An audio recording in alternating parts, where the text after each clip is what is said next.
Welcome, everyone, to the very first episode of the Onboard podcast. And this is not just the first episode of the entire podcast, it's also the first episode in a series that I'm going to launch around how to build an onboarding strategy. Now, building an onboarding strategy can be overwhelming. And if you Google how to build an onboarding strategy or how to onboard employees, you'll get dozens of links showing you different tools that you can buy and software that you can implement, but very little information about how to set up the strategy and the structure that's going to be under those tools and under those processes. So in this series of episodes, I'm going to try to deconstruct my entire philosophy and my entire process and show you a step-by-step framework of how can you set up your onboarding strategy from the ground up. So whether you're building your onboarding process for the first time or you're looking to revamp an existing process, this series of episodes is going to show you exactly how to do it in a step-by-step fashion. The first episode is going to be an outline where we're going to go over the 5 key pillars that I think are important and that we want to think about when we're revamping or building our onboarding strategy. And then in future episodes, I'll do deep dives on each of these pillars with more how-to and templates and toolkits and specific things around those pillars. All right, let's get started. So one of the first things that we want to think about when we're either revamping our onboarding strategy or building it from scratch is getting buy-in from all of our important stakeholders. So I recently held a call with a client. She's the local HR manager in a global organization, and she worked for months on revamping their existing onboarding process, their local onboarding process. Once they got to the point that they're ready to launch, a couple of weeks before the launch date, she received an email from her global HR saying, you need to pull the plug on this project and wait, because it turns out that also HR is also revamping the onboarding process and they also want to launch it in the next couple of months. So basically all of her hard work was put on hold until global HR launches their onboarding process. Now, this on one hand was extremely disappointing for her because she put a lot of work and effort into the onboarding process and now she had to put it on hold. But also for the second reason is because she didn't really have high expectations from the global HR onboarding. So she isn't expecting that the global onboarding is going to actually solve her local needs. So she's in this limbo where she's waiting for global HR to launch their process, but she already knows that it's not going to be good enough for what she needs. And she already knows that she's going to have to add a layer on top of it. So this is why I always say that it's really important to get the buy-in of all of the important stakeholders, just so that we avoid this situation that anyone who has the power to veto our process or to pull the plug in the last minute, we want to make sure that we have them in the discussion at the very beginning. Now, the second important stakeholder that we want to include from the very beginning are going to be your line managers. So these are going to be your leaders, your managers, your heads of departments, all of the people who will be executing your onboarding strategy. So my onboarding philosophy says that HR is the one to design the process and to understand what is onboarding supposed to be and how to get the maximum benefit of onboarding. But it's actually the managers who are going to be executing this process on a day-to-day basis. I believe that the most effective way to onboard new hires is by creating a personal relationship and creating a human relationship from the moment they start working in our organization. And if you want to do it as HR, it's very hard to do at scale across the entire organization and make sure that every new hire in every department, in every team has that personal experience if you as HR are the one who is onboarding them. That's why I think it's really important to get the line managers on board and make sure that the line managers know what is it that they need to do in order for us to execute the strategy. So once we have that and once everyone's bought into our philosophy and everyone agrees on what onboarding should be and how can we design the process, the next step for us is to then focus on defining the onboarding goals. Now, the thing with onboarding goals is the onboarding goals serve as the foundation of your entire onboarding strategy. So the onboarding goals are going to tell your employee what is it that they're supposed to achieve. And on the other hand, it's going to tell you and the line manager what is it that we're tracking and how do we know if this is working or not. Recently did a survey on my email list, and one of the questions was, how do you know that onboarding is successful? What is a measure that you use to define whether onboarding is successful or not in your organization? And the most common answer was when we feel that they are onboarded. meaning there's no metric at all. It's just a subjective feeling of the manager or the HR that says, I feel like this new hire is onboarded and onboarding was successful. So no metric at all, just a feeling. The second most common answer was when they complete all the tasks from their onboarding checklist. So this is slightly better because now there's something for us to track and measure. It's slightly better than having a feeling. But the problem with this type of goal and this type of measurement is that I would argue that we might not be tracking the right thing. So if we're just tracking how many tasks they've completed on their checklist, what we're actually doing is creating a check the box activity and creating a compliance type of onboarding where the goal is to check all the boxes. So now the employee, the manager, and the HR team were all aligned towards checking the boxes from the list. And I would argue that this type of goal doesn't really tell, and this type of measurement doesn't really tell us much about the quality of the onboarding experience or the effectiveness of the onboarding for the employee. It just tells us how many tasks have been checked. The third most common way in which people measure their onboarding success and also define their onboarding goals is based on employee satisfaction. So whether they have this checklist that they need to go through or they don't, at the end of the onboarding process, maybe when the manager feels like they're onboarded, or maybe after a couple of months, depending on the organization, we send a survey to the employee and say like, hey, how would you rate this onboarding experience on a scale of 1 to 10? And then we collect this data, we aggregate it, and we say, we got a 7.8 on our onboarding process, or we got an 8.5 on our onboarding process. That's not bad. Cool, that's good for now. We can focus on other things. The thing, we definitely want to be collecting feedback from our employees because that can give us a lot of insights on how we can improve our process, and that can inform whether our strategy is helping the employee do the thing that they're supposed to be doing. But at the end of the day, this is still just a subjective opinion of the employee. So how they feel and how happy or satisfied they are with the onboarding process still doesn't tell us anything about the effectiveness of the process. It just tells us how much they enjoyed it or how much they liked it. The second thing here is that new employees, when they join the organization, they're not inclined to tell you the truth most of the times because they just joined the organization. They're new. They're in general, most of the times excited about being new at a new organization. So they're not really looking to dig deep and give you the honest, raw feedback. And these are all the things that can be better. They're inclined to just embellish and say, yeah, it was great. Awesome. I'm happy to be here. Also, if you're new at an organization, you don't want one of the first impressions that you leave is that you're very critical and that you're giving really critical feedback to the people who try to onboard you. So then the employees, we might think that they're not really honest with us, and the data that we're collecting by collecting employee satisfaction might not be the right data that we need. So this is also not an ideal way to measure our measure our onboarding process. And if we can measure it, then it's not a perfect way for us to set the onboarding goals. Okay. So if I was setting up an onboarding strategy from the ground up, there are two things that I would set as goals and two things that I would measure across my process. The first metric and the first thing that I would put as the goal of my onboarding process is the number of days it takes a new hire to reach their full performance. What does this mean?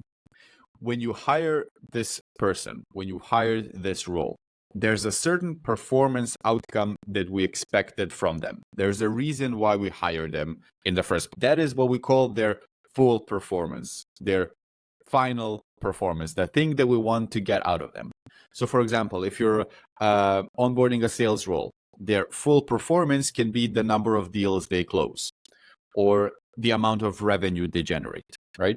If you're onboarding a software developer or a technical role, their full performance can be the number of features they launch per month or how long it takes them to launch one feature, for example.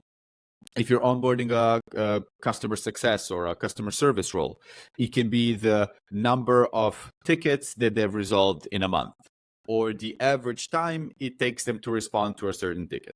Okay, so there's various metrics. It's going to depend on the role that you're onboarding, but there's always a performance metric of why we hire this person and what is it that we want to get out of them. Once our employee reaches that level of performance, we can say, oh, they're fully performing. Our onboarding journey is supposed to be a runway, a ramp to get them to that level. And how long it takes them to get to that level will in many ways depend on the quality of our onboarding experience or our onboarding process. So the faster that we can get them to their full productivity, the better our onboarding is, which is why I think this is one of the key metrics that we should look at. And it's a key metric that can align all of our different stakeholders to make sure that we're actually pushing in the right direction. So if you're a new hire, if you're a new employee, your goal is to close X deals per month. And your onboarding process is going to train you and guide you to get you to that level. If you're the manager of that employee, your job is to help your employee reach this level. And for you, the onboarding process is to coach and mentor your employees so they get to this level. If you're the HR person, your role in this onboarding is to keep an eye on both the employee and the manager and make sure that they're moving in the direction so the employee reaches their full performance goals by the end of the onboarding process. So now when we have this metric, suddenly everyone knows what they need to do and everyone has a very clear role in how do we make sure that this process is actually working for us and that we're getting the results that we need from it. Okay, this was the first one. So the first goal is performance-based metric, which is usually the number of days it takes the employee to reach full performance. The second goal that we can set and the second thing that we want to measure is the rate of their cultural integration, meaning have they integrated into the culture? Yes, no, and to what degree have they integrated into the company culture? Now, the thing with culture integration is that it's quite hard to quantify and quite hard to measure, but it's quite easy to track. And here's what I mean. So when we say culture integration, when we say we want a new hire to be integrated into our company culture, what is it that we actually mean? What we mean is that usually our organization has a set of values and behaviors that are attached to those values. So when we say that we want an employee to be part of our culture, basically what we're saying is we want our employee to share our company values and demonstrate that they share those values by displaying the behaviors that are attached to. For example, let's say that your company values open feedback. It's really important for you that everyone in the organization is open about accepting feedback and doesn't take feedback personally and doesn't take feedback as criticism, but is open to accept feedback. And on the other hand, that everyone in the organization is willing to give feedback honestly and openly. Okay, so your value is open communication and open feedback. For us to say that an employee embodies that value and shares that value, we can look at their behavior and look how did they respond to feedback and how did they give feedback. Now, if we track those behaviors, so if our onboarding process has a couple of situations where they received feedback and a couple of situations where they were asked to give feedback, we can look at their behavior and we can look at how are they giving and receiving feedback and see, does this match our culture and does this match the level of openness to feedback that we're looking for? Okay, based on this, it's hard to measure and quantify, but it's very easy to track because now we can just observe the behavior of our employee and we can observe whether they're enacting the behaviors that we value in the organization. And again, this is why it's really important to have the line managers on board because they are the one who are going to be spending day to day with the employee, and they're the ones who can actually see these behaviors and who can actually see whether the employee is displaying these behaviors or not. Okay, so cultural integration is mostly going to be whether the employee is displaying the behaviors that we want to see and that are important to us. And if not, then that's something that we know we need to work on during the onboarding before it becomes a problem. So going back to our previous example, if you have a new hire who isn't open to receiving feedback, who gets very defensive when they receive feedback, and when they need to give feedback, they give something generic and not really valuable, and they're not looking to help the other person improve and not looking to give them quality feedback, then we can say, oh, this isn't the type of behavior that we want. And we can start working on it from the onboarding process to say, hey, this is important to us. This is how we want to treat feedback. It's important that you are part of our culture and that you believe in the way that we give and receive feedback. So we can work on it from the very first step and from the onboarding process. That's why it's important to track these behaviors. I have a list of behavior that you can track, a list of behaviors that you can track. I'm calling it the onboarding signals, which are different behaviors of how do they treat their work, how do they treat employees, how do they treat the company values, and then just a list of behaviors, both positive and negative, that will tell us whether this person has the right behaviors or doesn't. So if you want to get this list, you can shoot me a DM on LinkedIn. I'll be happy to share it with you. And also you can build a list for yourself based on your company values and on the behaviors that are attached to those company values. So you basically make a list, and then during the onboarding process, you're tracking whether this person displays those behaviors or not. Okay. And the goal is to see as many behaviors that are going to be part of our culture. So we can say, okay, this person is integrated, they're part of the culture. Okay, now that we know what is the goal of our onboarding process and what is it that we're trying to achieve with our onboarding, we can move towards building a training plan, an onboarding plan that is going to help our employee achieve those goals. Your training plan is going to be the most important component of this onboarding strategy. And how you structure your training plan in many ways is going to dictate whether your onboarding is successful or not. I have a 3-step process for designing your onboarding plan and your training plan. The first step, the first thing that you want to think about is to define what training can be done self-study versus what training do we want to do in a live training setting. This will mostly depend on the amount of training materials that you already have in your organization. So the more training materials that you have that are pre-recorded or already templated, the more you can do on the self-study piece. If you don't have any training materials, if you're just getting started with this, you're probably going to want to do a lot of live training, and then think about documenting that live training and templatizing it and standardizing it so that in future onboardings, you have this knowledge base or this library of training that you can use whenever a next new hire starts. Okay, so first thing is to decide what is self-study versus what is live training. The second thing is, once I've defined for this new hire, what are they going to do on their own versus what are we going to do in live training, we need to decide who is going to be delivering this live training. It doesn't always have to be you as the HR manager who's delivering training. It also doesn't have to be the line manager who delivers the onboarding training. There are multiple people in your organization who can be good at delivering onboarding training to the new hire. So think about subject matter experts. Think about senior members in your organization.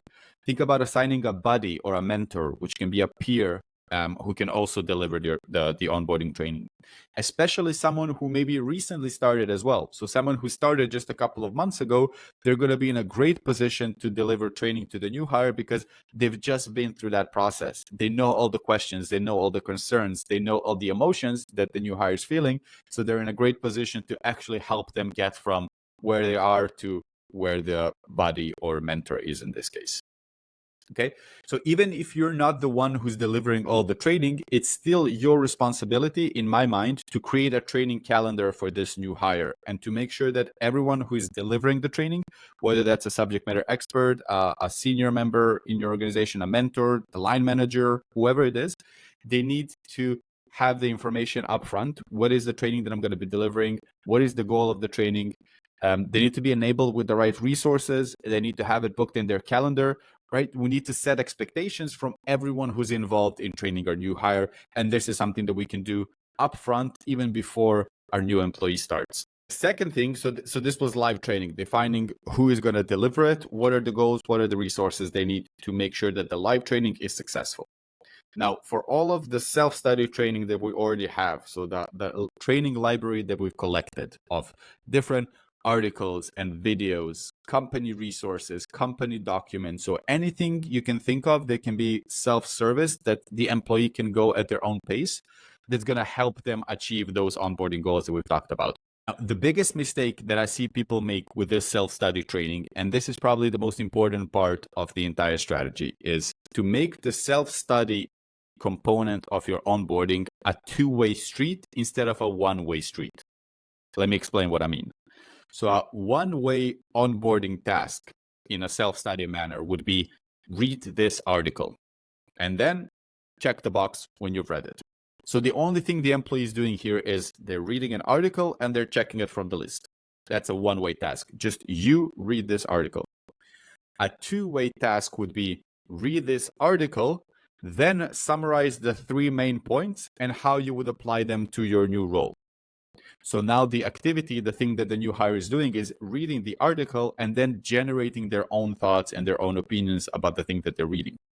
So it's no longer a passive activity of just consuming content. It's read this article, but then you need to think about it. You need to generate some of your own thoughts and your own ideas about the thing you've read and how does it apply to your role. Okay, let me give you another example.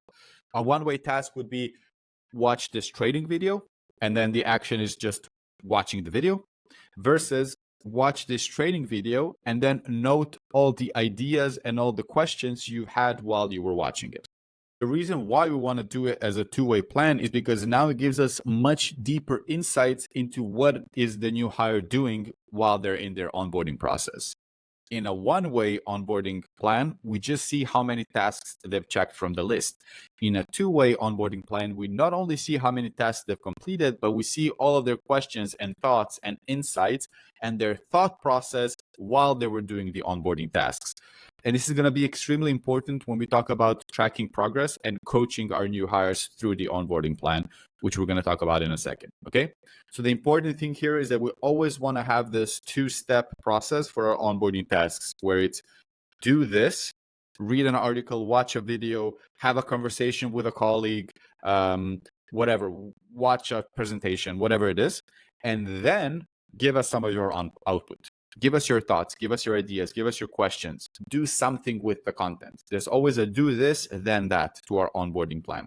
When we set it up in this way, it's going to be really easy for us to track progress and really easy for us to know how our new hire is doing and how they're progressing towards their goals. Now, an important note regarding the training plan is that it's not just about getting them to their performance KPIs. So it's not just about training them on skills that are going to be important for their role. It's also about making sure that they're integrating into the culture. So we also want to do culture integration tasks, put them into the onboarding plan. So for example, one of those tasks could be review the company values that you can find on this page, and then write and share your thoughts. How do those values match with your personal value? Where do you see a combination of our company values and your personal values? And maybe where are some of the differences between your personal value and our company values? Another example could be have a discussion with this colleague and then take note, how can we work together in the future and how can we leverage our different roles to create synergy and create more value for each other, for example. Okay, so the point of the training plan is not just to train them on skills that they're going to need for their role. It's also to put different culture activities that are going to make sure that they're integrating to the culture. And now we can already see this line forming between what is it that our goal of the onboarding is and how does the training plan fit into it.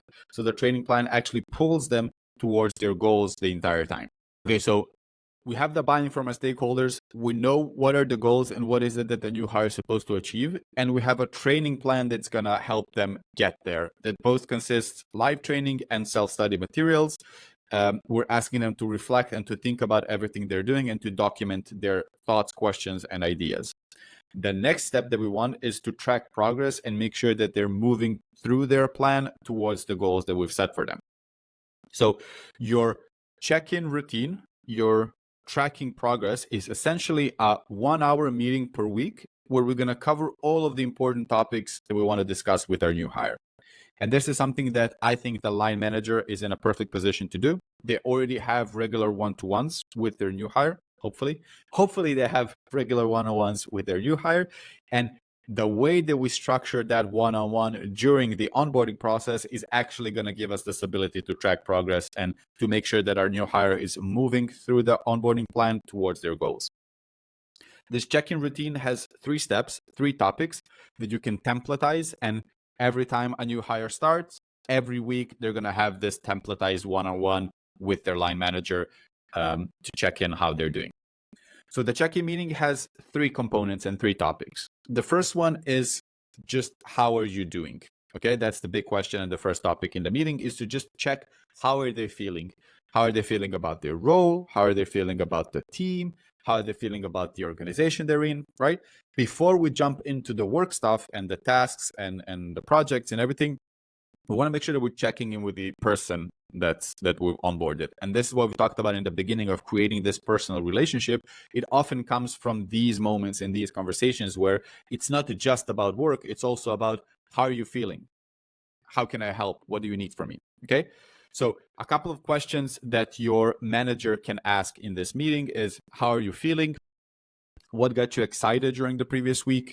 What confused you during the previous week? What have you learned during the previous week? And all of these questions are supposed to address some of the emotions that are involved in being a new hire, right? It's not easy being new at an organization. There's a lot of maybe insecurities or fear or imposter syndrome or concerns that are involved in that. And we want to address it proactively and make sure that we're actually nurturing the relationship with the employee, not just pushing them to achieve some type of level of performance. Once we've done that, our second topic in this check-in meeting is to review their onboarding progress from the previous week.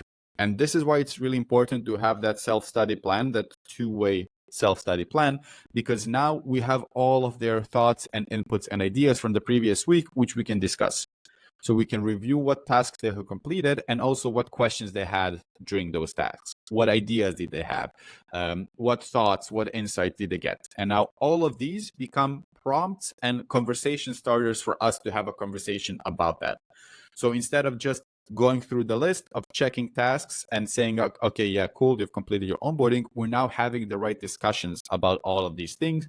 And we're making sure that we're answering their questions, we're clarifying things, and we're coaching and guiding them through this onboarding plan. And this is why it's really important to have this type of two-way onboarding plan, because it allows us to actually do that. A couple of questions that your managers can ask in this stage is, what progress did you make on your onboarding tasks? What process did you use to complete these tasks? What challenges did you face? What ideas did you get while you were working on these tasks? Okay. All of these notes that they've had are a conversation starter, and in the meeting is when we dive deeper into those conversations. The third thing that we want to talk about during the check-in meeting is making a plan for next week. A mistake I see often people make is that they set their onboarding plan up front and then they just expect that it will go according to plan, which almost never happens, right? Your onboarding is supposed to be a live document, a live process that is constantly updated as your employee is getting integrated. Not everyone's going to have the same journey. Not everyone's going to have the same starting position. Not everyone's going to have the same attitude and mindset and personality to go at the same pace. It's just impossible to push everyone at the same pace through your onboarding. So you want to make sure that your process is flexible and they can adjust to the individual that you're trying to onboard. This means that at this stage of the check-in meeting, we want to reflect on the previous week and move all the tasks that were not completed, which will happen quite often, actually, that they don't get to complete everything from the list. We want to make sure that we move it to next week, and then also check with them to see if the workload is manageable for next week. The thing that we want to avoid is that we're just piling more and more for every next week. So then the onboarding gets more and more intense and more overwhelming as we move towards it, as we move through it. We're trying to avoid that. So we want to make sure that we think that the plan for next week is going to be realistic, and also asking our new hire, do you think this is realistic and do you think this is manageable for next week? Okay. If you've done this correctly, in just 1 hour per week, you can have a complete overview of how your new hire is feeling, how are they integrating into the team and into their role, their ideas and perspectives and feelings.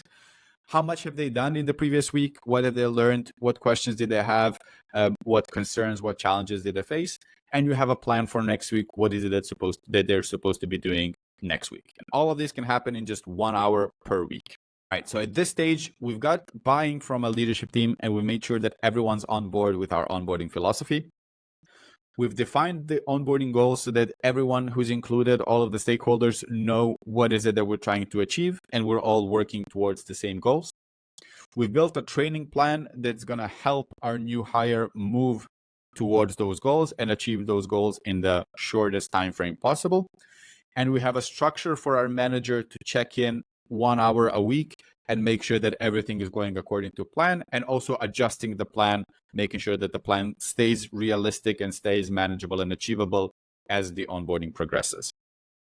Now, the question here is, what is it that HR should be doing in this entire process, and what is the role of HR in all of this. So, and this is something we've talked about in the beginning as well, where I believe, in my philosophy, is that HR should be the one designing this process and guiding and coaching the managers who will be then executing the process. What does that mean? That as an HR leader, you can help your managers define the goals for their new hire. You can help them build a training plan. You can, or maybe they build the first draft of the training plan and then you give them feedback and you check and you make sure that it's right. You can build the template for their check-in meetings, and you can help to make sure that they're actually executing the process.